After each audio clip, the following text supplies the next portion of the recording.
Selamat pagi anak-anak ibu semua. Kita ketemu lagi belajar di daring ya, periode yang kedua. Ibu harap setelah selesai ujian PTS kamu semakin semangat belajarnya. Apalagi kamu sudah kelas 12 ya. Dalam suasana COVID-19 ini ibu sangat mengharapkan kalian semuanya tetap sehat-sehat, ikuti selalu protokol kesehatan. Nah, sekarang kita akan memasuki materi kita yang baru, yaitu tentang hereditas. Nah, kamu perhatikan gambar yang ibu tampilkan itu. Dengan memperhatikan gambar itu, tentu kamu berpikir bahwa itu ada terjadi pewarisan sifat genetik dari orang tua kepada keturunannya. Tentang hereditas, diharapkan anak-anak ibu dapat menjelaskan bunyi hukum Mendel 1, menjelaskan bunyi teori pewarisan sifat, dapat memahami persilangan monohibrid, yaitu persilangan dengan satu sifat beda. Prinsip hereditas ya, prinsip-prinsip hereditas. Nah, ketika kamu bercermin, kamu memperhatikan wajahmu dengan seksama. Dipastikan akan ada kemiripan antara dirimu dan ayah ibumu. Pernahkah terlintas di benakmu mengapa hal tersebut bisa terjadi? Nah, dengan mempelajari prinsip-prinsip pewarisan sifat, maka kamu akan mengetahui rahasianya. Oke? Nah, perhatikan di sini. Untuk mempermudah kita mempelajari prinsip-prinsip hereditas ataupun hukum Mendel ini, diharapkan kita mengerti terlebih dahulu istilah-istilah berikut ini, yaitu genotip, alel, fenotip, dominan dan resesif, homozigot dan heterozigot, monohibrid dan dihibrid. Nah, genotip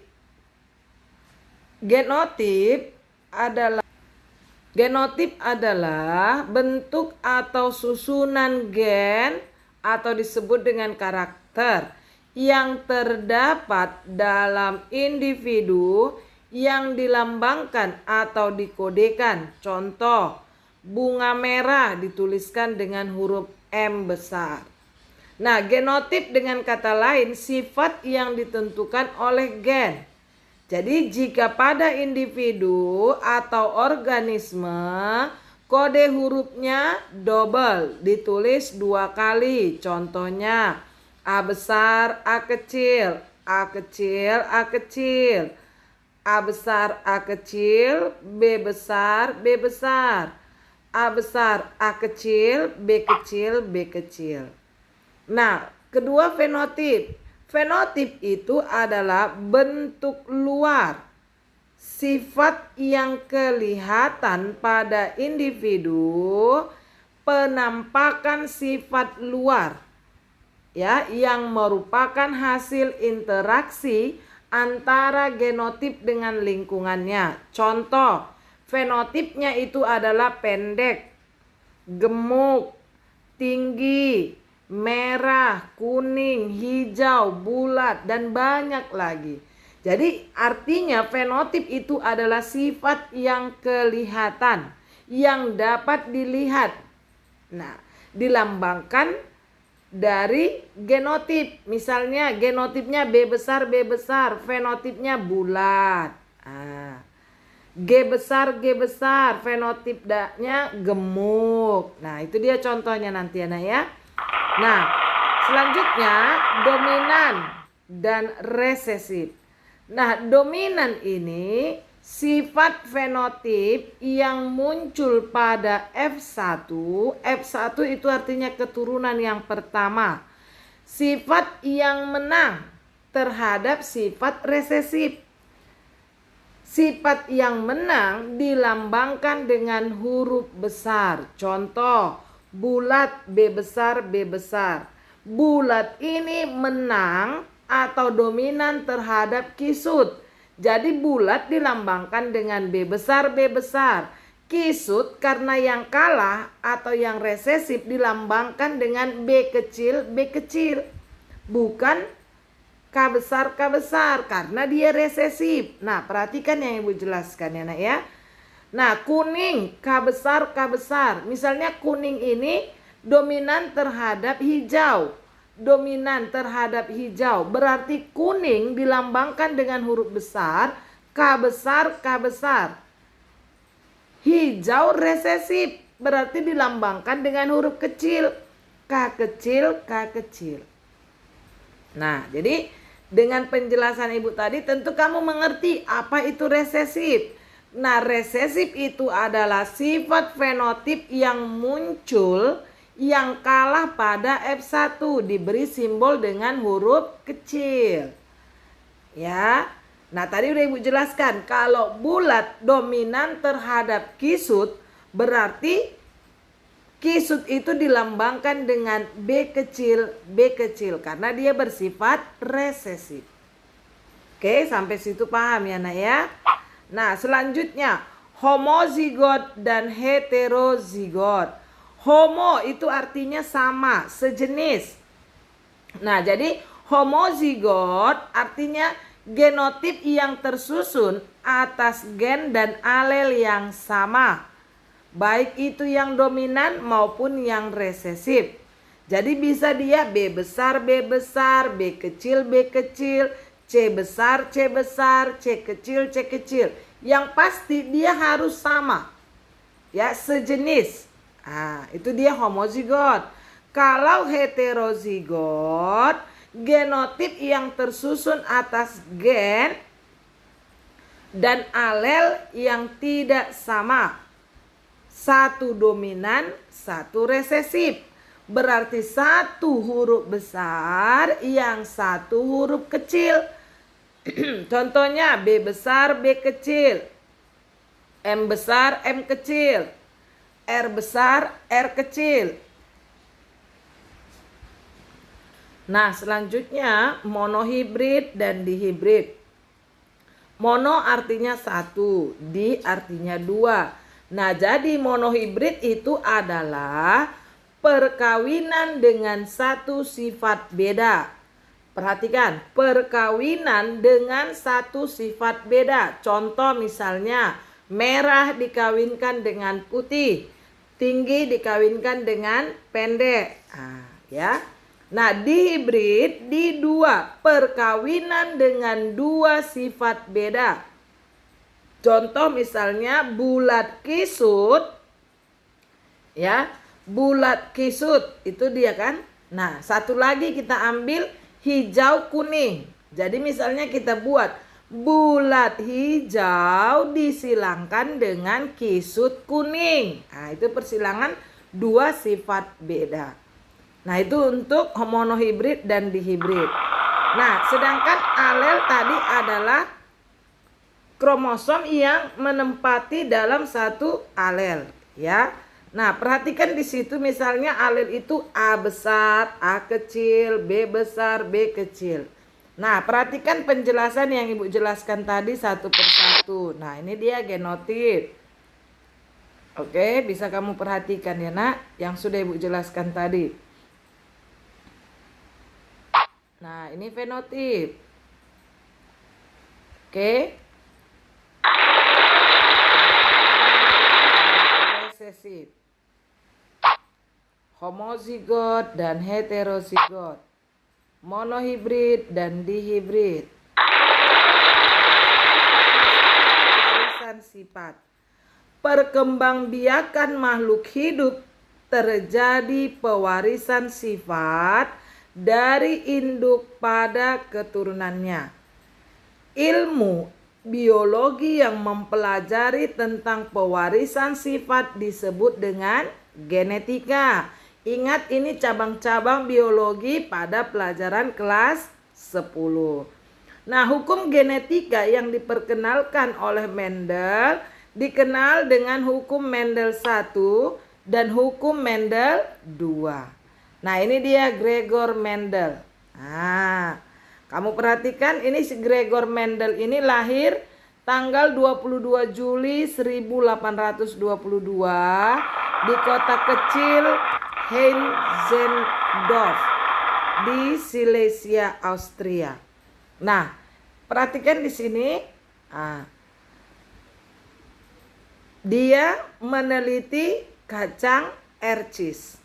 Nah, dia nggak sembarangan meneliti kacang ercis. Dia memiliki sifat-sifat yang dimiliki oleh kacang ercis tersebut. Nah, perhatikan. Dan bukan sebagai bapak genetika. Selama 8 tahun, mulai tahun 1856 sampai 1864, Mendel melakukan penelitian persilangan pada tanaman ercis atau Pisum sativum. Mendel memilih tanaman ercis untuk percobaannya karena tanaman ercis masa hidupnya tidak lama, hanya berkisar setahun, mudah tumbuh, memiliki bunga sempurna sehingga terjadi penyerbukan sendiri yang akan menghasilkan galur murni. Yang keempat, mampu menghasilkan banyak keturunan. Teori tentang pewarisan adalah Gregor Johann Mendel. Mendel inilah yang dikenal sebagai bapak genetika yang mengemukakan tentang hukum Mendel 1 dan hukum Mendel 2. Ia mengatakan bunyi hukum Mendel 1, ini harus kamu ingat ya nak, merupakan prinsip segregasi bebas. Artinya pada saat pembentukan gamet pada individu terjadi pemisahan alel secara bebas. Contoh hukum Mendel 1 adalah perkawinan monohibrid atau disebut dengan perkawinan dengan satu sifat beda. Nah, hukum Mendel kedua disebut dengan prinsip penggabungan bebas. Pada saat pembentukan gamet, masing-masing alel akan memisah secara bebas dan bergabung secara bebas. Ya, hukum Mendel kedua ini contohnya perkawinan dihibrid. Nah, teori-teori itu muncullah beberapa teori pewarisan sifat, yaitu yang pertama ada disebut dengan teori darah, yaitu pewarisan sifat dibawa oleh darah. Yang kedua, teori preformasi, yaitu adanya makhluk hidup kecil di dalam gamet sebagai calon individu baru. Ketiga, teori epigenesis, di mana sel telur yang telah dibuahi oleh spermatozoa akan mengadakan pertumbuhan sedikit demi sedikit. Yang ketiga, teori pangenesis, yaitu setelah ovum dibuahi oleh spermatozoa, maka dalam ovum terdapat tunas-tunas yang tumbuh menjadi makhluk hidup yang baru. Yang terakhir yaitu teori Hackett, yang bertanggung jawab atas pewarisan sifat adalah substansi inti dari spermatozoa. Yang akan kita jelaskan di sini yaitu menurut Mendel 1, di mana dia meneliti kacang kapri atau kacang ercis yang disebut dengan dalam bahasa Latin Pisum sativum memiliki beberapa kelebihan, yaitu mudah melakukan penyerbukan silang, mudah didapat, mudah hidup dan mudah dipelihara, cepat berbuah dan berumur pendek, dapat terjadi penyerbukan sendiri. Terdapat jenis-jenis yang memiliki sifat beda yang mencolok, misalnya warna bunga ungu dan putih. Kacang ercis tadi.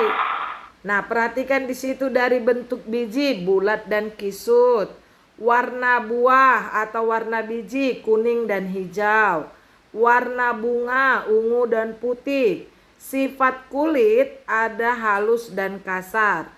Buahnya pada saat muda ada yang hijau dan kuning. Letak bunganya ada yang di ketiak dan ada yang di ujung. tinggi batangnya ada yang 2 sampai 2,5 meter dan ada hanya 25 sampai 50 cm.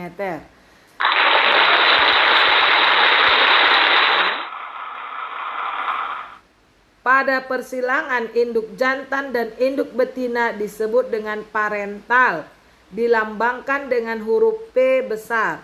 Misalnya P besar itu sama dengan yang jantan disilangkan dengan yang betina. Nah, hasil perkawinan antara jantan dan betina disebut dengan filus yang dilambangkan dengan huruf F. Nah, persilangan individu jantan dengan induk betina disebut P1. Anaknya atau keturunan pertamanya disebut dengan F1. Nah, persilangan antara jantan F1 dengan betina pada F1 disebut P2 atau induk yang kedua. Filialnya atau anaknya disebut dengan F2. Diturunkan oleh manusia, contohnya di situ ada pipi. Pipinya itu ada yang punya lesung pipit, ada yang tidak. Warna kulit, ada yang berpigmen, ada yang kurang berpigmen. Kalau yang berpigmen itu dia yang agak hitam. Ya, kalau yang putih dia tidak berpigmen. Nah, paruh rambut, ada yang rambutnya sampai ke dahi. Ada yang pertumbuhan rambutnya rata.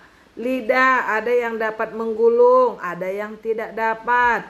Daun telinga ada yang menggantung, ada yang tidak menggantung. Nah, perhatikan di sini tabelnya mana yang dominan dan mana yang resesi. Nah, perhatikan di situ contoh persilangan monohibrid ya. Suatu persilangan dengan satu sifat beda. Nah, perhatikan parental di sini adalah T besar, T besar. Fenotipnya tinggi. Nah, perhatikan. Genotipnya T besar, T besar. Fenotipnya tinggi. Tadi fenotip sifat yang kelihatan karena, nah, genotip sifat yang tidak kelihatan yang dilambangkan dengan gen. Nah, T besar berarti dia huruf besar, berarti dominan. Disilangkan dengan betina T kecil, pendek. Berarti yang resesif. Nah, perhatikan di situ ada F1. Nah, T besar karena dia homozigot, maka kamu turunkan hanya satu, yaitu T besar. Itu gametnya. Nah, pendek T kecil, homozigot juga kan? Hanya homozigot resesif. Kita turunkan cukup hanya satu gametnya, T kecil. Maka F1 atau keturunan pertama adalah kamu silangkanlah dia T besar T kecil, maka hasilnya T besar T kecil. Ingat, T besar tinggi dominan terhadap pendek, sehingga T besar T kecil fenotipnya adalah tinggi. Nah, masuk dia ke parental yang kedua, yaitu F1 disilangkan dengan F1. T besar disilangkan dengan T besar T kecil disilangkan dengan T besar T kecil. Karena lihat ke atas tadi T besar T kecil F1. Nah, gametnya karena T besar T kecil merupakan gamet yang heterozigot, maka kita pisahkan satu T besar, satu T kecil. Sama dengan kiri dan kanan. Lalu kamu buat papan caturnya. Nah, T besar T kecil, T besar T kecil. Nah, maka dapatlah hasilnya T besar T besar, T besar T kecil, T besar T kecil, dan T kecil T kecil. Itu genotipnya. Fenotipnya, lihat kalau ada T besar berarti dia tinggi. Karena tinggi dominan terhadap pendek. Nah, jadi perbandingan rasio fenotip dari monohibrid yaitu tinggi banding pendek sama dengan 3:1. Sedangkan rasio genotipnya yaitu T besar banding T besar T kecil banding T kecil sama dengan 1:2:1. Nah, itu contohnya yang pertama. Merah disilangkan dengan putih. M besar, M kecil. Sama ya nak, dengan yang tadi tinggi dengan pendek. Cukup kamu perhatikan, nanti kalau nggak paham, boleh kamu tanyakan. Cara mencari macam gamet dan jumlah gamet. Nah, perhatikan di situ bagaimana cara mencari macam dan jumlah gamet. Kalau R besar, R kecil. Karena dia heterozigot berarti gametnya ada 2 macam. Ya. Nah, nanti kalau di dihibrid itu Ibu jelaskan selanjutnya. Ya. Oke. Nah, selanjutnya Mendel menyusun hipotesis yang menerapkan hukum hereditas. Ya. 1. Tiap sifat organisme dikendalikan oleh sepasang faktor gen. 1 dari induk jantan dan 1 lagi dari induk betina. Yang kedua, tiap pasangan faktor keturunan menunjukkan bentuk alternatif sesamanya. 1 dari pasangan alel itu dominan. Pembentukan sel kelamin yaitu proses meiosis, pasangan faktor-faktor keturunan memisah. Individu murni mempunyai 2 alel yang sama, dominan semua atau resesif semua. Kelima, semua individu F1 adalah seragam. Yang keenam, jika dominansi tampak sepenuhnya, maka individu F1 memiliki fenotip seperti induknya yang dominan. Jadi prinsip Mendel. Ya, yang pertama prinsip hereditas. Di mana prinsip ini menyatakan bahwa pewarisan sifat organisme dikendalikan oleh gen. Yang kedua, prinsip segregasi bebas. Menyatakan bahwa pembentukan gamet pasangan gen memisah secara bebas sehingga tiap gamet mendapatkan salah satu gen dari pasangan gen atau alel tersebut. Yang ketiga, prinsip berpasangan secara bebas. Pada pembuahan atau fertilisasi, gen-gen dari gamet jantan maupun gen-gen dari gamet betina akan bebas berpasangan.